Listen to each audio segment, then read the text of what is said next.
സാഹനെ സംസാരിക്കുന്നതിനായി ക്ഷണിക്കുന്നു.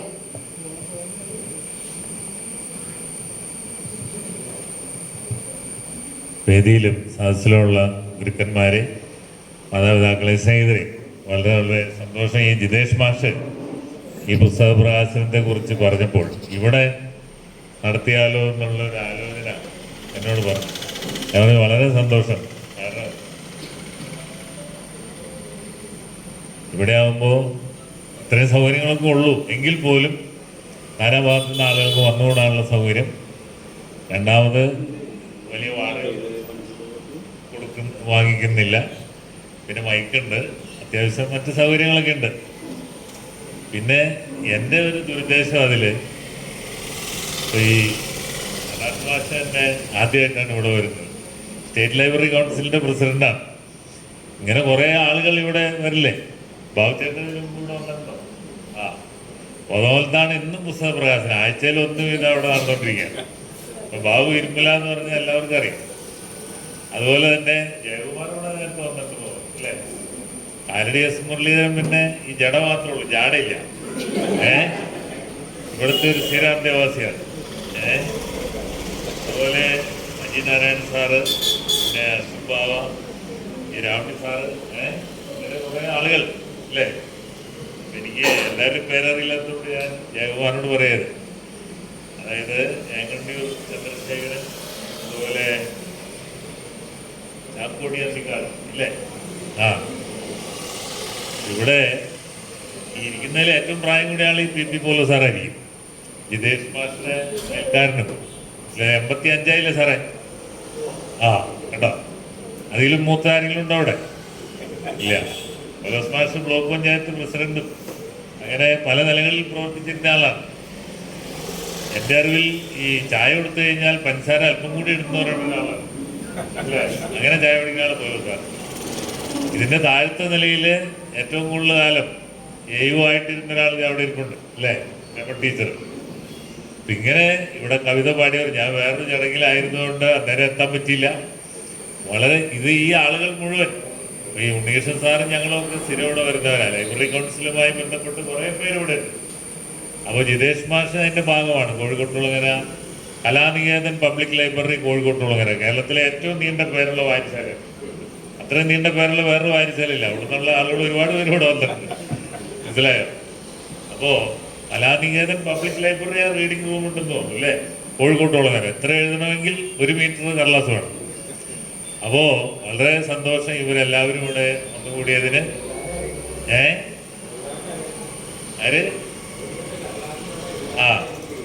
അത് കർട്ടൻ തോമ എന്നറിയപ്പെടുന്ന ആളാണ്. കർട്ടൻ പൊക്കിയാൽ അവിടെ ഉണ്ടാവുന്ന ഒരാളാണ്. ഇവരെ കഥ പറയണമെങ്കിൽ ഒരുപാട് സമയം വേണം. ഈ മാഷ് അധ്യാപകനാണ്, ഗ്രന്ഥശാല പ്രവർത്തകനാണ്, പുരോഗമന കലാസാഹിത്യ സംഘത്തിൻ്റെ ഭാഗമാണ്, അതുപോലെ തന്നെ കവിയുമാണ്. എനിക്ക് കവി ശ്രേഷ്ഠനോടുള്ള ഇഷ്ടം എന്ന് പറയുന്നത്, എന്നോ കേട്ട ഒരു കഥാപ്രസംഗത്തിൽ സാംബശിവൻ പറയുന്നുണ്ട് 3 കൂട്ടർ ഉറങ്ങൂലെന്ന്. സാംബശിവൻ അത് പറഞ്ഞത് അദ്ദേഹത്തിൻ്റെ അഭിപ്രായം ഷേക്സ്പിയർ എഴുതി വെക്കുക അല്ലേ സാറേ? 3 കൂട്ടർ ഉറങ്ങൂലെന്ന്. ആരൊക്കെയാണെന്നറിയോ? കവി, കാമുകൻ, ഭ്രാന്തൻ. ഈ 3 കൂട്ടരാണ് ഉറങ്ങാത്തവർ. ഈ ജയകുമാറിനും എനിക്കും മാഷുക്കൊക്കെ വളരെ ഉറക്കം കുറവാണ്. ഈ മാഷ് പിന്നെ രാത്രി ഉറങ്ങാതിരിക്കുന്നതിന് വേറൊരു കാരണം കൂടി. ഈ മൃഗസ്നേഹികളായിട്ടുള്ള ആളുകൾക്ക് രാത്രി ഉറങ്ങാൻ പറ്റില്ല. എൻ്റെ വീട്ടിൽ പശുവും പട്ടിയാണുള്ളത്. ഈ മാഷ് നല്ലൊരു ആട് വളർത്തലുകാരനാണെന്ന് ഇവിടെ ഇരിക്കുന്ന എത്ര പേർക്കറിയാം? മേക്കപ്പാലം, കോഴിക്കോട്ടുള്ളവരെ, അരുവപ്പാറ, മുനിപ്പാറ, ആ ഭാഗത്തു നിന്നവർക്ക് എല്ലാവർക്കും അറിയാം. അതായത് വളരെ ലാഭകരമായി ഞങ്ങൾ കുറേ ആട് വളർത്തി പറമ്പ് നിറച്ച് കുഴിച്ചിട്ടാണ് ചെയ്തത്. ഒന്നിനെയും വിൽക്കാൻ പറ്റിയില്ല. ആട് മേടിച്ചപ്പോൾ ആട് ഫാം തുടങ്ങിയപ്പോൾ നാരായണൻ നായർ സഹാബൊക്കെ അവിടെ ഉണ്ട്. ഞങ്ങളൊക്കെ കൂടി അത് തുടങ്ങിയത്. ഞങ്ങൾ കണക്ക് കൂട്ടി ഒരാണ്ടിൽ 2 പ്രസവം, ഒരു പ്രസവത്തിൽ 5 കുഞ്ഞ്. പക്ഷേ ഒന്നിനെയും കൊടുക്കേണ്ടി വന്നില്ല. പക്ഷെ അത് വളരെ നന്നായി. ആട് വളർത്തൽ, ഇതുപോലെ വളർത്തു മൃഗങ്ങൾ വീട്ടിലുള്ളവർക്ക് ഉറങ്ങാൻ പറ്റൂല. പശു ആയാലും അല്ലേ, ഇതിലേതെങ്കിലും ഒരെണ്ണം കരയുന്ന കേട്ടാൽ, അങ്ങനെ പല കാരണങ്ങളാൽ ഉറങ്ങാത്ത ആളാണ് ജിതേഷ് മാഷ്. അതാണ് അതിൻ്റെ പ്രത്യേകത. അപ്പോൾ കവിയാണ്, കർഷകനാണ്, അതുപോലെ ഗ്രന്ഥശാല പ്രവർത്തകനാണ്, അധ്യാപകനാണ്. ഈ അധ്യാപക വൃത്തിയുടെ എനിക്ക് ചെറുപ്പത്തിൽ അധ്യാപകനോ പത്രപ്രവർത്തകനോ ആവണമെന്നായിരുന്നു ആഗ്രഹം. പക്ഷെ എൻ്റെ പിതാവ് അകാലത്തിൽ മരിച്ചുകൊണ്ട് അതിനൊന്നും കഴിഞ്ഞില്ല. ഞാൻ റബ്ബർ കൃഷി അതുപോലെ സാക്ഷ്യദായജ്ഞവും പരിശുദ്ധമൊക്കെ ആയിട്ട് നടന്നു. അധ്യാപക വൃത്തിയുടെ വാടാട്ട് മാഷ് ഉൾപ്പെടെ ഇവിടെ ഉണ്ടല്ലോ. അതിൻ്റെ ഏറ്റവും മഹത്വം എനിക്ക് ഒരു തിരിച്ചറിവുണ്ടാക്കിയത് മഹാകവി ONV കുറുപ്പ് റിട്ടയർ ചെയ്തപ്പോൾ എഴുതിയ കവിതയുണ്ട്. ആരോട് യാത്ര പറയേണ്ടു എന്ന് പറഞ്ഞിട്ട് കലാമതിയിൽ പ്രസിദ്ധീകരിച്ച കവിതയാണ്. ആരോട് യാത്ര പറയേണ്ടു, ആൾത്തിരക്കേറുമീ വാഹനമെന്നെ ഒരു പാഴ്ചുമടായി ഇറക്കി വെക്കുക എന്ന് പറഞ്ഞിട്ട്. ആരോട് യാത്ര പറയേണ്ടു, എന്തിനാരോട് യാത്ര പറയേണ്ടു, ആൾത്തിരക്കേറുമീ വാഹനമെന്നെ ഒരു പാഴ്ചുമടായി ഇറക്കി വെക്കേ. എന്നമൃത പാതേയവും പഴയ ഭാണ്ഡവും നെഞ്ഞോടണച്ചു ഞാനിങ്ങു നിൽക്കേ. പാതയിത ഭാരത തൻ മധുരമാം ക്ഷണം മാതിരി പാണികൾ നീട്ടി നിൽക്കേ എന്ന് പറഞ്ഞിട്ട് അതില് ഒരധ്യാപകൻ, ഇപ്പോൾ പൗലോസ് സാർ ഉൾപ്പെടെ ഇവിടെ ഉണ്ടല്ലോ, ഒരുപാട് അധ്യാപകരായിരുന്ന ആളുകൾ ഇവിടെ ഉണ്ട്. ഒരധ്യാപകൻ അദ്ദേഹത്തിൻ്റെ ശിഷ്യഗണങ്ങൾ മുന്നിലൂടെ പോകുമ്പോൾ ഉണ്ടാകുന്ന വികാരം ONVയെ പോലെ സാംശീകരിച്ച മറ്റൊരു കവിശ്രേഷ്ഠനുണ്ടോ സംശയമാണ്. അദ്ദേഹം പറയുന്നത്, മണ്ണിൻ്റെ ആർദ്രമാം ആഴങ്ങൾ തേടിയോർ വിണ്ണിൻ്റെ ദീപ്തമാം ഉയരങ്ങൾ തേടിയോർ.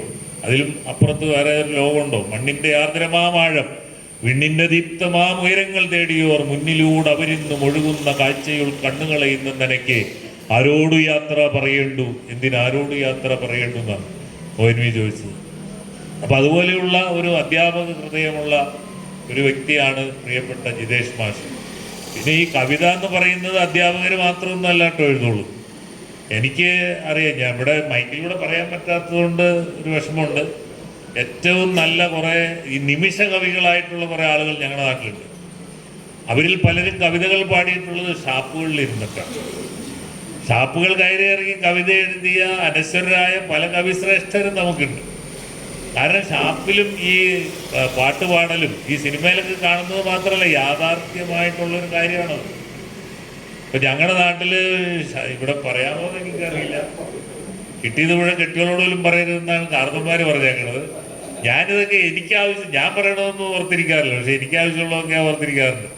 ഞങ്ങളുടെ നാട്ടിലൊരു കൂട്ടരിരുന്ന് ഷാപ്പിൽ പാടിയ ഒരു കവിത ഈ കൗബീനത്തിന് നീലം മുക്കിയിട്ട് ആര് കാണാനെന്നാണ്.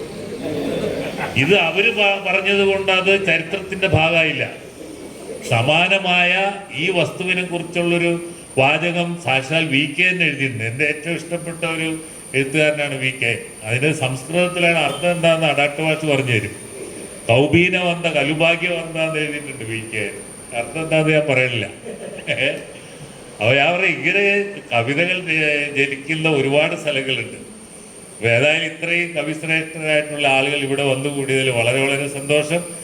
ഇനി ഈ കവി ആയിട്ടുള്ള ഒരാൾക്ക് ഒരു പക്ഷമുണ്ടാകേണ്ട ആവശ്യമുണ്ടോ എന്നൊരു ചോദ്യം ഏഷ്യാനെറ്റിൽ വളരെ പണ്ടാണ് സനൽകുമാർ പോറ്റി, എന്തായാലും മറ്റു പറയുള്ളൂ, അദ്ദേഹം ONVയോട് ചോദിക്കുമ്പോൾ ഉള്ള ഒരു ഉത്തരവുണ്ട്. ONV സാറാണ് ആ കാര്യത്തിൽ എനിക്ക് ഈ നമ്മുടെ അടാട്ട് മാഷയുടെയൊക്കെ സംസ്കൃത യൂണിവേഴ്സിറ്റിയിൽ ആദ്യകാലത്ത് പ്രവർത്തിച്ചിരുന്ന ഡോക്ടർ NVP ഉണ്ണിത്തിരുമാഷ് അരാഷ്ട്രീയവാദത്തിൻ്റെ രാഷ്ട്രീയം എന്ന് പറഞ്ഞൊരു പുസ്തകം എഴുതിയിരുന്നു. അപ്പോൾ ആ കവിക്ക് രാഷ്ട്രീയമുണ്ടോ, അല്ലെങ്കിൽ ഒരു ഓട്ടോ ടാക്സി ഡ്രൈവർ, അല്ലെങ്കിൽ ഒരു ചുമട്ടുതൊഴിലാളി, ഇവർക്കാർക്കെങ്കിലും ഒരു പക്ഷമുണ്ടാകേണ്ടതുണ്ടോ എന്നുള്ളൊരു സംശയം നമുക്ക് ഇന്നത്തെ കാലത്ത് വളരെയേറെ ഉണ്ട് അല്ലേ? അപ്പോൾ അതിനേറ്റവും നല്ല മറുപടി നൽകിയത് ONVയാണ്. കവിക്ക് പക്ഷമുണ്ടോ എന്നാണ് ONVയോട് ഒരു ചോദ്യം.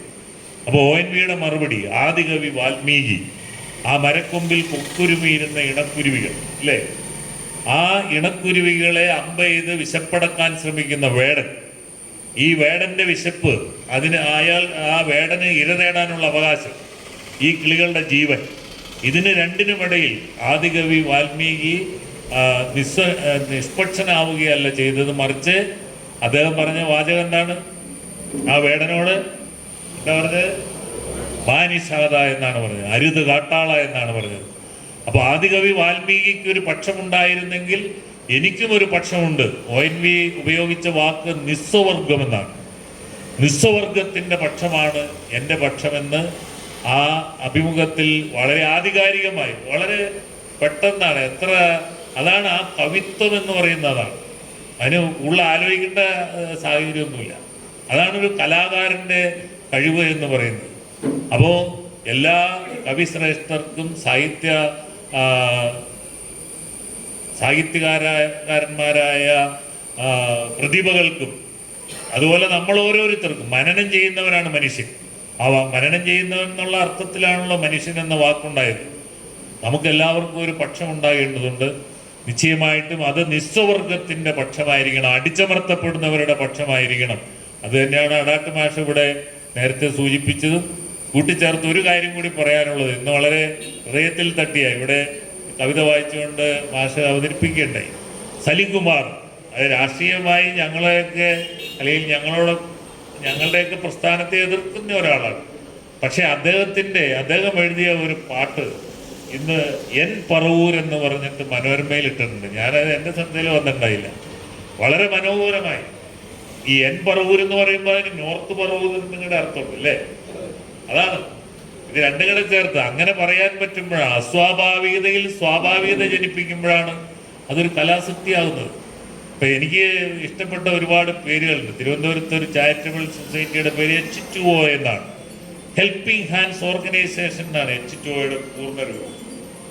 വിദേശത്ത് ജോലി ചെയ്ത് വർഷങ്ങൾക്ക് ശേഷം തിരികെ വന്ന് കോതമംഗലത്തടുത്ത് കീരമ്പാറയിൽ ഒരു ഓർത്തോ ഡോക്ടർ ഒരു ക്ലിനിക്ക് തുടങ്ങി. അദ്ദേഹത്തിൻ്റെ ആ കാർഡിൽ കൊടുത്തിരിക്കുന്ന ക്യാപ്ഷൻ കളി കാര്യമായാൽ ഓർത്തോ എന്നാണ്. മനസ്സിലായത്? ഡോക്ടർ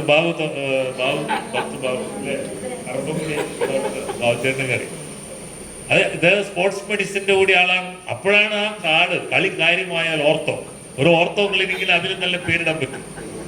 ഞാനിങ്ങനെ എന്താ പറയുക, ഈ സിറാമിക്കിൻ്റെ ഒക്കെ കളിമൺ പാത്രങ്ങൾ ഉണ്ടാക്കുന്ന സ്ഥാപനങ്ങളെ കുറിച്ചൊരു ഇന്റർനെറ്റിൽ എല്ലാവരും സെർച്ച് ചെയ്യലാണ് നടത്തുന്നത്. ഇന്റർനെറ്റിൽ സെർച്ച് ചെയ്യുന്നതിനും അപ്പുറത്തുള്ള ഒരു കാര്യം സൈബർ മൈനിങ് ആണ്. ഇപ്പം ഞങ്ങളൊക്കെ പഴയ തലമുറയാണെങ്കിലും അതുപോലെയൊക്കെ കുറച്ച് കാര്യങ്ങളൊക്കെ അന്വേഷിക്കാറുണ്ട്. അങ്ങനെ നോക്കിയപ്പോഴാണ് ഈ കളിമൺ പാത്രങ്ങൾ ഉണ്ടാക്കാൻ പഠിപ്പിക്കുന്ന ഒരു സ്ഥാപനത്തിന് അവരിട്ടിരിക്കുന്ന പേര് സോയിൽ ടു സോൾ എന്നാണ്. അതിലും വലിയ നല്ലൊരു പേരിടാൻ പറ്റും. ഇവിടെ വെങ്ങോല ഒരു ഫൈനാൻസ് സൊസൈറ്റി തുടങ്ങി, ഇപ്പോൾ അതില്ല. താളം എന്നായിരുന്നു പേര്. The house of arts literature and music എന്നാണ് താളത്തിൻ്റെ പൂർണ്ണരൂപം. ഈ മൂവാറ്റുപുഴ മേളയല്ലോ, ജയകുമാറിന് അറിയോ മേളയുടെ ഫുൾഫോം എന്താന്ന്? മേള MELA എന്ന് പറഞ്ഞാൽ Muvattupuzha enlightened lovers of arts എന്നാണ്. അറിയാം? അങ്ങനെ അഥവാ ഈ പേരുകൾ ഞാനിങ്ങനെ ശ്രദ്ധിക്കാമെന്ന് മാത്രമല്ല. അതുപോലെ ഇന്ന് ഈ പറഞ്ഞ സലിം കുമാറിൻ്റെ ആ കവിത എൻ പറവൂർ, അതിൽ നോർത്ത് പറവൂരുന്നുണ്ട്, എൻ്റെ പറവൂരുന്നുണ്ട് അല്ലേ? അതാണ് അതിൻ്റെ ഒരു ഇൻറ്റിമസി എന്ന് പറയുന്നത്. ഗൃഹാതുരത്വം ഉണർത്തുന്ന ഒരു കവിത. അവിടെ ജനിച്ചു വളർന്ന അദ്ദേഹം ഒഴികെയുള്ള അദ്ദേഹത്തിൻ്റെ പേര് ചേർക്കാൻ സമ്മതിച്ചില്ല എന്ന് പറയുന്നത്. പക്ഷേ അവസാനം അത് പറഞ്ഞിട്ടുണ്ട്. വളരെ പേര് പറഞ്ഞുകൊണ്ടല്ലെങ്കിലും അദ്ദേഹത്തെക്കുറിച്ച് ആ കവിതയിൽ ഒരു പരാമർശം. ഇതൊക്കെയാണ് ഈ പറഞ്ഞ സാഹിത്യകാരന്മാരുടെ കവിശ്രേഷ്ഠരുടെ ഒക്കെ നമ്മൾ കാണുന്നതിനും അപ്പുറത്ത്. നമ്മൾ വെറുതെ നോക്കുമ്പോൾ ആകാശം കാണുള്ളൂ, അതിനപ്പുറത്തുള്ളൊരു ആകാശം കാണാൻ നമ്മൾ നോക്കുമ്പോൾ ഒരു മതിലേ കാണുള്ളൂ. ആ മതിലുകൾക്കപ്പുറത്തുള്ള ഒരു മതിൽ കാണാൻ ജിതേഷ് മാഷിനെ പോലെയുള്ള കവിശ്രേഷ്ഠർക്ക് കഴിയുന്നു എന്നുള്ളതാണ് ഇന്ന് നമ്മളിവിടെ ഒത്തുചേരാനുള്ള ഏറ്റവും പ്രധാന കാരണം. അതിന് വന്നുചേർന്ന എല്ലാവരോടും വളരെ എന്താ പറയുക, ഹൃദയപൂർവ്വം നന്ദി രേഖപ്പെടുത്തിക്കൊണ്ട് ഈ പുസ്തകം ഏറ്റുവാങ്ങാൻ എന്നെ ചുമതലപ്പെടുത്തിയതിന് പ്രത്യേകമായി മാഷോടും ഇതിൻ്റെ സംഘാടകരോടുമുള്ള കൃതജ്ഞതയും കടപ്പാടും അറിയിച്ചുകൊണ്ട് നിങ്ങളുടെ എല്ലാവരുടെയും അനുവാദത്തോടെ ഈ കവിതാ സമാഹാരം ഏറ്റുവാങ്ങിയതായി അറിയിക്കുന്നു. നന്ദി, നമസ്കാരം.